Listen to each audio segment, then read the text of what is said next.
sausage soup or yung sausage natin ay lulutuin natin pero sasabawan. Ganon. Pero masarap talaga ganon. So, gigisahin natin konting mantika sa ating pot o kung saan kayo magluluto. Sibuyas, mas maigi kung puti kasi pag puti manamis-tamis. Pag pula, medyo maanghang. Isunod natin si sausage, hiniwa-hiwa ko siya. Mas maigi talagang hiwa-hiwain para mas madaling lumabas yung linamnam at mas madali siyang maluto. And then, bata kasi ang kakain ito sa loob ng aking pamamahay. So, ay hiniwa ko talaga. Pero kung gusto niyang buo, go ahead. Lutuin ko lang to si sausage, halo-haluin siya ng konti. Mas maigi kung sunog-sunugin siya ng konti. Huwag naman yung sunog na sunog. Ganon.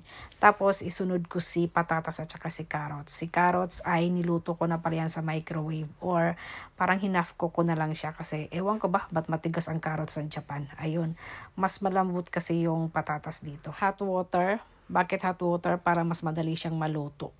Madaling kumulo nga pala. So, pagkukuluan lang natin ito hanggang sa lumambot yung gulay. Naglagay ako ng panimpla. Kahit anong panimpla na usually ginagamit nyo, go ahead. Kung wala kayong ganito. Ganito yung ginagamit ko kasi na tinimpla ko dyan. So, sa location nyo, kung wala, gumamit kayo ng yung panimpla na araw-araw yung ginagamit. Masarap din, promise. Pakuluan natin yan.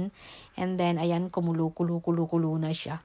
So, bubuksan natin and tignan natin yung patatas at saka carrots. Pero yung carrots, sure ko luto na yan eh. Itong si patatas kung malambot na. Para naman madaling manguya ng mga bata. So, titikman natin kung okay na sa panlasa. Timplahan nyo yung naaayon sa inyong gusto ng inyong mga panlasa at inyong mga kumakain. Ganon.